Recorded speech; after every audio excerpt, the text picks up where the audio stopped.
भारतीय किसान यूनियन महात्मा टिकैत के जल्द ही प्रदेश प्रभारी का पद ग्रहण करने के बाद ठाकुर ताराचंद बिस्त ने एक पत्रकार वार्ता दौरान एसआईआर कार्यक्रम दौरान लखनऊ में 12 लाख वोट करने पर अपनी प्रतिक्रिया व्यक्त करते हुए कहा, केंद्रीय सरकार की पहल की सराहना करते हुए कहा कि जो किसान गांव में भी और शहर में भी वोट था उसके उनके कटे हैं और 2009 के चुनाव भी समय अखिलेश दास द्वारा अंधाधुंध फर्जी वोट बढ़ाए गए थे, वो वोट कटे हैं। उन्होंने कहा कि जो पाकिस्तानी और बांग्लादेशी रोहिंग्या देश में घुस आए उनको देश से बाहर करने की मुहिम है।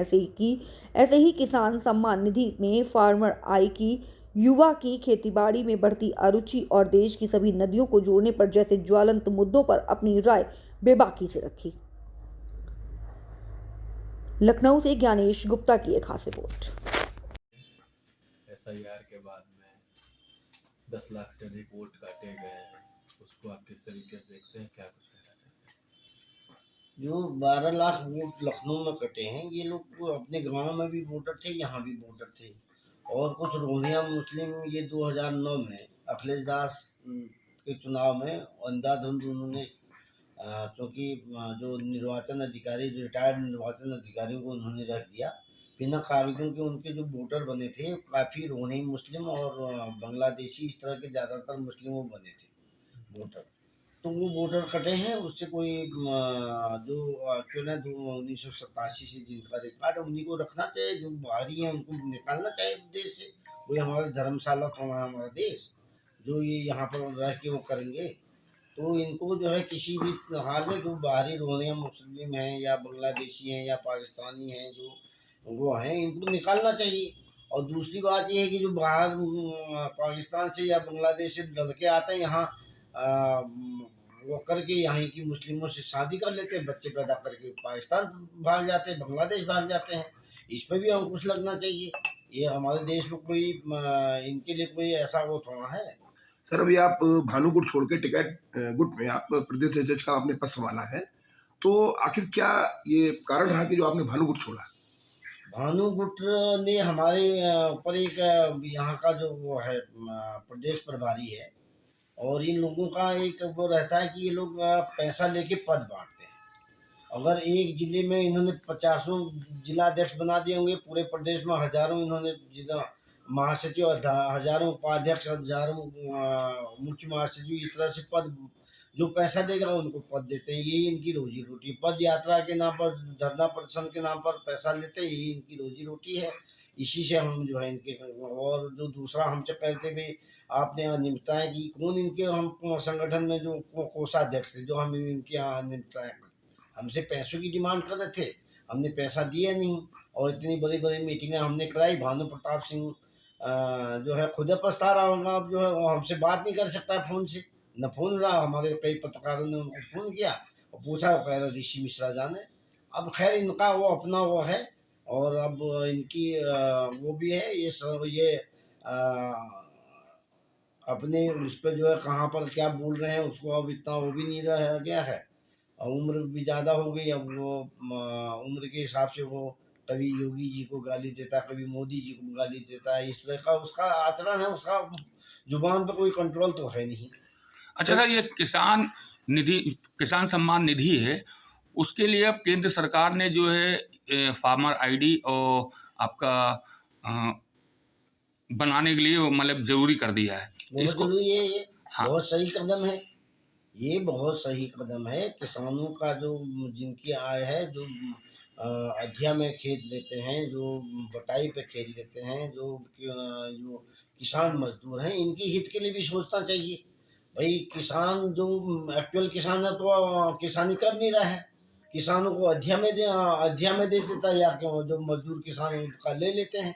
वो बेचारों को भी जब फसल का नुकसान होता है तो फसल का नुकसान जो अधिया में खेत दिया है, ये तो लेखपालों को कि उससे तय होना चाहिए कि कौन अधिया में खेत दिया था। नुकसान तो उसका हुआ ना।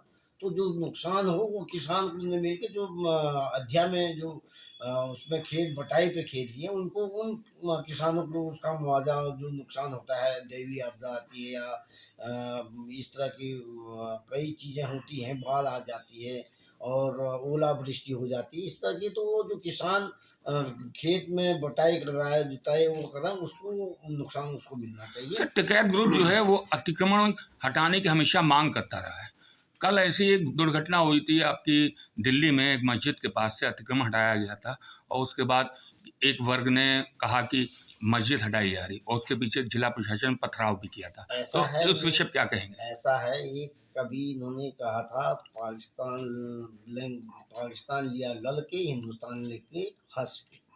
इन लोगों की ये है कि ये जनसंख्या बढ़ा के अपनी वो यहाँ करना चाहते हैं। हजारों बीघा वन विभाग की, हजारों करोड़ों बीघा सिंचाई विभाग की, इस तरह की जो जमीनें हैं, जो राज्य सरकार की जमीनें, पूरी एक एक रत्ती एक एक वो जो है ये खाली होनी चाहिए। इसके लिए हम मुहिम छोड़े हैं कई। हमने तो अभी सहारा इंडिया की 500 एकड़ जमीन मैंने मुक्त करवाई। इसमें 2005 से मैं लगा था, तब जाके एलजी ने उस पर अपना कब्जा लिए और नगर निगम अपना कब्जा लिया। तो ये जितनी भी सरकारी ज़मीनें, नदी नालों की है, सर बंजर है, और जितनी भी ये सब पूरी ज़मीनें खाली होनी चाहिए। और जो उसमें अवैध लोग रह रहे हैं इनको सबको हटाना चाहिए। और सबसे ज़्यादा वन विभाग की ज़मीनें हैं, नदी नालों की ज़मीनें हैं, सिंचाई विभाग की ज़मीनें हैं, रेलवे की ज़मीनें हैं। इन सारी ज़मीनों को अतिक्रमण से मुक्त करना बहुत आवश्यक है। एक प्रश्न सर उठता है, बहुत लंबे समय से किसान संगठन से जुड़े हैं, जिम्मेदारी है आपके पास में।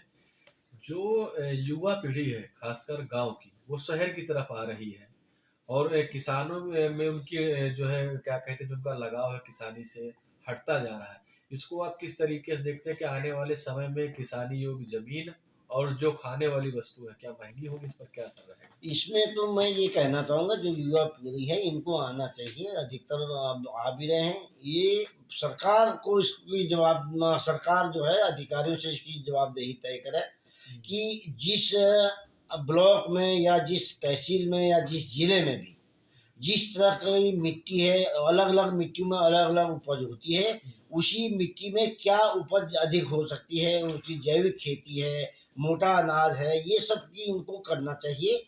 और इसमें नवयुवकों को प्रेरित करना चाहिए वैज्ञानिक विधि से। आज का युग वैज्ञानिक युग है और कृषि वैज्ञानिक जितने भी हैं और कृषि अनुसंधान के जितने भी लोग हैं, ये गांव गांव जाए, चौपाल लगा के किसानों को बताएं, भाई आपकी गांव में इस तरह की मिट्टी है, इस तरह की इसमें फसल उगाइए। ये सरकारों को तय करवाना होगा और अधिकारियों की जवाबदेही तय करवानी होगी, तभी नवयुवक जो है इसमें आएगा। आजकल तो पहले की तरह है नहीं, बैल जोत के वो करो, अब तो मशीनें आ गई हैं, ट्रैक्टर हैं और इस तरह के कई यंत्र बन चुके हैं जिससे वो हो रही हैं। तो ये सब चीज़ें जो हैं सरकार तय कराए और ये ज़मीनी स्तर पर काम हो। गांव गांव पे चौपाल लगा के कृषि अधिकारी जाए और जिलाधिकारी, उप जिलाधिकारी, तहसीलदार, नायब तहसीलदार, लेखपाल जो है कौन सी उसमें क्या हो रही है, कहाँ क्या है, ये सब चीज़ें इनको तय करवानी पड़ेगी। सरकार को हर हालत में जो भी इस क्षेत्र में, कृषि के क्षेत्र में जो भी जिम्मेदार अधिकारी हैं उनकी जवाबदेही तय ये लोग करें, तभी देश का नवयुवक कृषि की ओर अपना बढ़ाएगा। अपना हर किसी को चाहता है कि हर आदमी चाहता है कि हमको रोजगार मिले और रोजगार हर तरह से आ रहे हैं लोग, आ रहे, प्रेरित करने की है। सरकार इसमें नवयुवकों को प्रेरित करे और इसमें जो भी वो हैं वैज्ञानिक विधि से मोटा अनाज उगाएं, फल उगाएं, सब्जी उगाएं, ये सब चीज़ें हैं। और दूसरी बड़ी सबसे चीज़ बने है, अभी मैंने इसमें जब मैंने भारतीय किसान यूनियन महात्मा टिकैत अनिल तालान जी हमारे राष्ट्रीय अध्यक्ष हैं, उनके समक्ष हमारी प्रेस कॉन्फ्रेंस हुई थी। उस प्रेस कॉन्फ्रेंस में मैं ये बात कई सालों से उठाते जा रहा हूँ कि पूरे देश की नदियों को, जैसी ये इस माला के जो जितनी हाईवे रोड हैं, नेशनल हाईवेज हैं, इस तरह से जितनी रोड मिलाई जा रही हैं और जितने भी ये एक्सप्रेस वे बनाए जा रहे हैं, इसी तरह से नदियों का पूरा जुड़ाव करके पूरे देश की नदियों को जोड़ें। पूरे देश की नदियों को जोड़ने से ये होगा कि जो जहाँ सूखाग्रस्त इलाका है वहाँ पानी मिलेगा, जहाँ बाढ़ आती है वहाँ बाढ़ नहीं आएगी। जहाँ पानी कम है, सिंचाई का और पीने के पानी का पूरा साधन होगा। हमारे देश का जो जल संसाधन है वो ज़्यादा रहेगा। जितनी भी हमारी पाकिस्तान में नदियाँ जा रही हैं, उन नदियों को रोका जाए, उसमें बांध बनाए जाएँ, उसमें बिजली परियोजनाएँ लगाई जाएँ और पूरे देश में नदी माला के नाम से पूरे देश की नदियों को जोड़ा जाए। पूरे नदी जोड़ने से ये होगा कि जो मछली पालन है, जहाँ वो रहेगा, जिनके पास बंजर जमीन, जहाँ कुछ नहीं होता, वहाँ आदमी मछली पालन करेगा। मछली एक ऐसा साधन है, मछली एक इतनी पौष्टिक वो आहार है। हमारे देश में बांग्लादेश से, बाहर देशों से मछलियाँ सप्लाई यहाँ आयात हो रहा है। तो अब जब पूरे देश की नदियाँ जुड़ जाएंगी, हमारे देश से निर्यात होगा, हमारे ही देश में खपत हो जाए, पूरा हमारा देश का पैसा बाहर नहीं जाएगा। तो नदी माला के नाम से पूरा योजना जोड़ने से बहुत ही एक पूरे भारत में बहुत लाभ मिले, एक क्रांति आएगी, जिससे कि हमारा जो देश है 2047 को पूर्ण विकसित देश के रूप में हमारी किसानों को पूरी तरह से प्रशिक्षित कराना, पूरी तरह से हमारे किसानों का वो वैज्ञानिकरण कराना, ये हमारे देश के हित के लिए रहेगा। और इसी से नवविज्ञान जितने भी हैं। सर, एक आखिरी सवाल अब मेरा ये है आपसे कि अभी आपने भानु गुट छोड़ के किसान गुट का प्रदेश अध्यक्ष की कमान संभाली है और किसान गुट हमेशा से किसानों के लिए सक्रिय रहा है, किसानों के हर चीज अच्छे काम के लिए। तो आप अब प्रदेश अध्यक्ष बनने के बाद आपकी एक जिम्मेदारी भी हो गई है किसानों के प्रति, तो उसको आप कैसे देखते हैं आप? मैं सबसे पहले तो एक मुहिम चलाऊंगा, पहले लखनऊ से पूरे प्रदेश में, पूरे देश में, कि पूरा नदियों को जोड़ा जाए और जो हमारे किसान जो किसानी में जो है रुचि कम हो गई है, इसको सरकार प्रोत्साहित करे। और इसी जो भी वैज्ञानिक तरीके से हो सकता है उनको प्रेरित करने से, जो बाहर से हमारी दालें आयात होती हैं, ये लगाइए कि कितना दाल हमारे यहाँ ऑस्ट्रेलिया से, न्यूजीलैंड से, इधर बाहर देशों से आते हैं। ये जब हमारे देश में खुद उगना शुरू हो जाएगा और उन्नत ढंग से, उन्नत बीज की तरह से, और जो खाद का इस तरह का वो है कि अंधाधुंध, अभी पंजाब चंडीगढ़ की स्थिति ये है कि अंधाधुंध खाद डाल दे रहे हैं। जिस 1 बीघा खेत में जहाँ 10 बोरी धान होता था या गेहूं होता था, वो क्या है कि इतना उसमें वो यूरिया और इस तरह से केमिकल सब डाल रहे हैं, उससे उपज बहुत ज़्यादा है, जिससे कि कैंसर का बहुत खतरा हो गया है और हमारा जल स्तर भी नीचे जा रहा है। अभी पंजाब हरियाणा की तो ये स्थिति है कि जल स्तर इतना नीचे चला गया है कि अगर ये क्योंकि किसान अगर उसमें यूरिया और वो पराली जलाने जैसी गंभीर समस्या, ये सब चीज़ें होने से क्या है कि जितने भी वो हैं हमारे, क्योंकि अगर केमिकल खेतों में डालेंगे, फसलों में डालेंगे, तो उसके लिए पानी भी उतना चाहिए। तो जो धरती से पानी का दोहन हो रहा है, ये दोहन कम हो जाएगा और इसमें पूरी जो सबसे ज़्यादा सहायक होगा वो पूरी नदियों नाला जोड़ने से ये काफ़ी समस्याएं हमारे देश की कम हो जाएंगी। ठीक। मैं तारा सिंह बिष्ट, प्रदेश प्रभारी, भारतीय किसान यूनियन महात्मा टिकैत, पूरे देशवासियों को, प्रदेशवासियों को बहुत अंग्रेजी नववर्ष की बहुत बधाई देना चाहता हूं। और जो मकर संक्रांति 14 तारीख से आएगी, उस मकर संक्रांति की लोहड़ी और ये सब मनाए, इसकी बहुत बहुत बधाई देता हूं। देश के लोग जागरूक हों, देश के लोगों को शिक्षा, स्वास्थ्य, चिकित्सा से लेकर सारी सुविधाएं मिले, यही हमारी कामना है और पूरा देश प्रदेश खुशहाल रहे। इसी के साथ जो किसान की बात करेगा वही देश पर राज करेगा। जय हिंद, जय जवान, जय किसान।